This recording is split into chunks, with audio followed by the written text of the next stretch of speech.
হরে কৃষ্ণা। ভক্তি রসামৃত সিন্ধু গ্রন্থের ২২ অধ্যায় শ্রীকৃষ্ণের আরও গুণাবলী। লাজুক। যে ব্যক্তি কখনো কখনো নম্রতা এবং সংকোচ প্রকাশ করেন তাকে বলা হয় লাজুক। ললিত মাধব গ্রন্থে শ্রীকৃষ্ণের লজ্জা ভাব বর্ণনা করে বলা হয়েছে, তিনি যখন তার বাঁ হাতের কনিষ্ঠ আঙ্গুলিতে গিরি গোবর্ধন তুলে ধরেন তখন সমস্ত গোপীরা তার এই অদ্ভুত কার্য মুগ্ধ চিত্তে দর্শন করেছিলেন এবং শ্রীকৃষ্ণ গোপীদের দিকে তাকিয়ে মৃদু মৃদু হাসছিলেন। যখন তার দৃষ্টি গোপিকাদের বক্ষস্থলের উপর নিবদ্ধ হয় তখন তার হাত কেঁপে ওঠে এবং তার ফলে গোবর্ধন পর্বতও কম্পিত হয়। সেই পর্বতের নিচে দণ্ডায়মান সমস্ত গোপবৃন্দ তখন একটু বিচলিত হয়ে পড়েন। তারা চিৎকার করে কৃষ্ণের কাছে প্রাণভিক্ষা প্রার্থনা করেন। গোবর্ধন পর্বতকে শ্রীকৃষ্ণের আঙ্গুলির অগ্রভাগে কম্পিত হতে দেখে গোপদের সেই ভয়ের কথা বুঝতে পেরে বলরাম স্মিত হাস্য করেছিলেন। কিন্তু বলরামকে হাসতে দেখে কৃষ্ণ মনে করছিলেন যে বলরাম নিশ্চয়ই গোপিকাদের বক্ষস্থল দর্শনের ফলে তার মনের অবস্থা বুঝতে পেরেছেন, তাই তিনি লজ্জিত হয়ে তখন মস্তক অবনত করেছিলেন। শরণাগত পালক।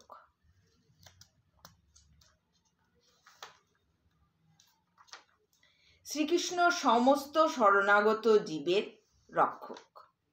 শ্রীকৃষ্ণের এক শত্রু এই বিচার করে মুগ্ধ হয়েছিলেন যে যদি তিনি কেবল শ্রীকৃষ্ণের শরণাগত হয়ে যান তাহলে শ্রীকৃষ্ণ তাকে সর্বতোভাবে রক্ষা করবেন। শ্রীকৃষ্ণকে কখনো কখনো চন্দ্রের সঙ্গে তুলনা করা হয়। তিনি চণ্ডাল এবং অস্পৃশ্যের ঘরেও তার স্নিগ্ধ কিরণ বিতরণ করেন। সুখী। যে ব্যক্তি নিরন্তর প্রসন্ন এবং কোনো রকম দুঃখ যাকে স্পর্শ করতে পারে না তাকে বলা হয় সুখী। শ্রীকৃষ্ণের আনন্দ উপভোগ সম্বন্ধে বলা হয়েছে যে শ্রীকৃষ্ণ এবং তার মহিষীদের শ্রীঅঙ্গ যে সমস্ত অলঙ্কারে বিভূষিত তা স্বর্গের কোষাধ্যক্ষ কুবেরেরও স্বপ্নের অতীত। শ্রীকৃষ্ণের প্রাসাদের দুয়ারের সামনে নিরন্তর যে নৃত্য হয় তা স্বর্গের দেবতাদের কল্পনার অতীত।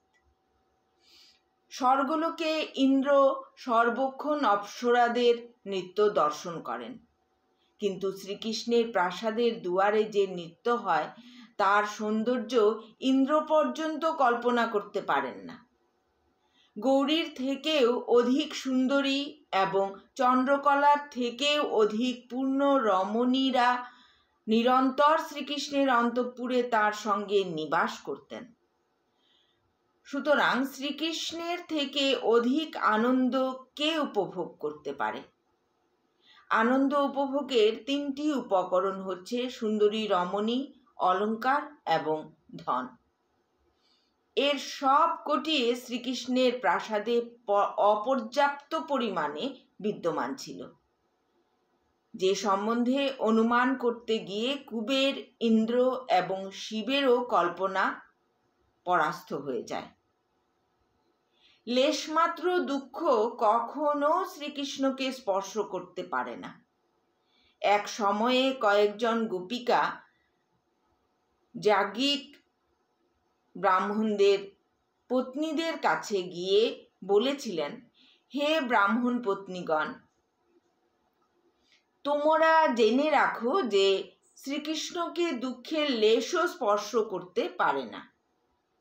কোনো কিছুর হানি, কোনো কিছুর গ্লানি, কোনো অপযশ, ভয়, উদ্বেগ অথবা উৎপাত তাকে স্পর্শ করতে পারে না।